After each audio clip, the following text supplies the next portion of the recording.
If you're in your 20s, let me know if this resonates with you. A little while ago, I met up with one of my closest friends from high school. The funny thing is, before that day, I hadn't seen him in 3.5 years. 3.5 years. And if you told my 17-year-old self that one day I'd go 3.5 years without seeing one of my best friends, I would have assumed we weren't friends anymore.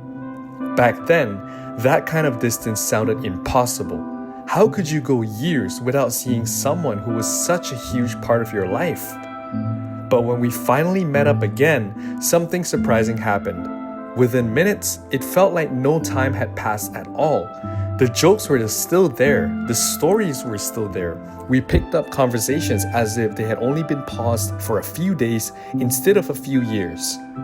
And as I was going home afterward, I found myself thinking about how different friendship feels at 25 compared to when I was younger. Because growing up, I genuinely thought friendship would look very different than it does today.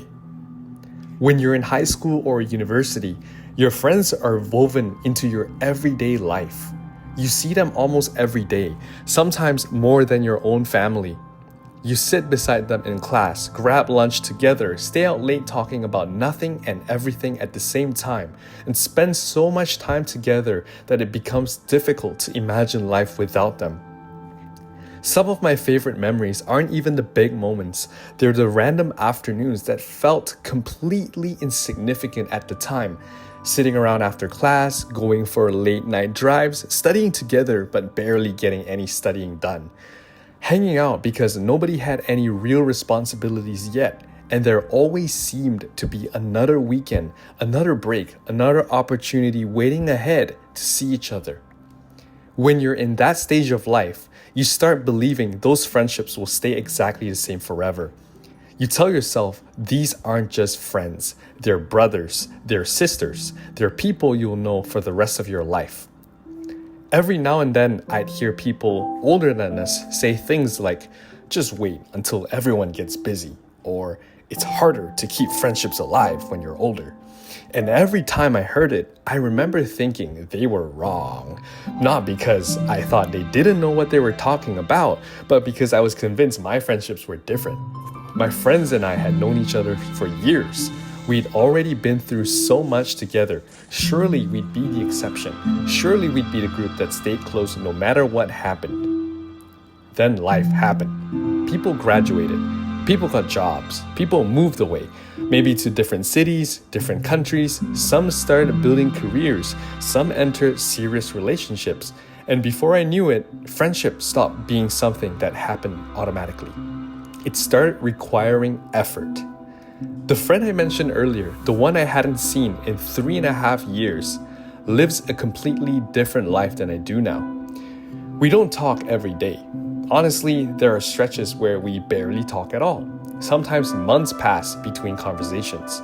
But whenever one of us reaches out, there's still excitement, there's still intention, there's still an effort to connect. And I've come to realize that's what matters. Because around the same time, I found myself reflecting on another friendship from high school. This was someone I was incredibly close with growing up as well. Every so often, whenever I was back in town, in the same city, or even the same country, I'd reach out and try to make plans. Those responses usually came eventually, but they often felt delayed. Conversations felt one-sided. Meeting up always seemed to depend on how much effort I was willing to put in. Last year, I actually made a trip specifically to visit this friend. And to be honest, it was great. We laughed, we caught up. For a few hours, it genuinely felt like we were dumb teenagers again. I remember leaving that visit feeling optimistic. I thought maybe this was the beginning of reconnecting more regularly. But as time went on, I started noticing something. If I didn't reach out, nothing happened. If I didn't make the effort, there wasn't much effort coming back, if any at all. And I don't say that with resentment. I don't think he's a bad person. I don't think he's intentionally trying to hurt me, because life is complicated. People have different priorities, circumstances, and things competing for your attention.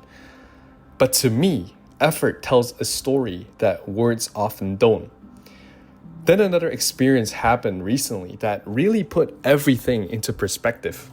One of my university friends flew from another country to come visit me and reconnect. Think about that for a second. A different country, a different schedule, a different life, and yet he still made the effort. And that was the moment something clicked for me. Not because I was comparing my friends against each other, or not because one friendship was necessarily better than another, but because effort is impossible to ignore. I realized that as you get older, friendship isn't measured by frequency anymore. It's not measured by how often you text or by whether you see each other every week. It's measured by whether both people are still willing to show up, whether they're still willing to make the call, whether they're still willing to make the trip, or whether they're willing to carve out time in lives that only seem to get busier each year. Honestly, the older I get, the more grateful I become for the friends who do. The friends who still answer the phone, the friends who get excited to catch up and make the effort to visit. These friends still make you feel like you matter even when months or years have passed. Because at 25, everyone around me is trying to build something, a career, a relationship, a future. Everyone is busy, which is exactly why effort means so much. When somebody chooses to spend their limited time with you despite everything else competing for their attention, they're telling you something without actually saying it. They're saying, you still matter to me. And maybe that's what friendship looks like in your 20s. Not seeing each other every day, not talking all the time, not holding on to the way things used to be, but appreciating the people who still choose to show up, even when life makes it harder than ever. Those are the friendships I've come to value the most. Thanks for watching, Rardo, and I'll see you in the next video.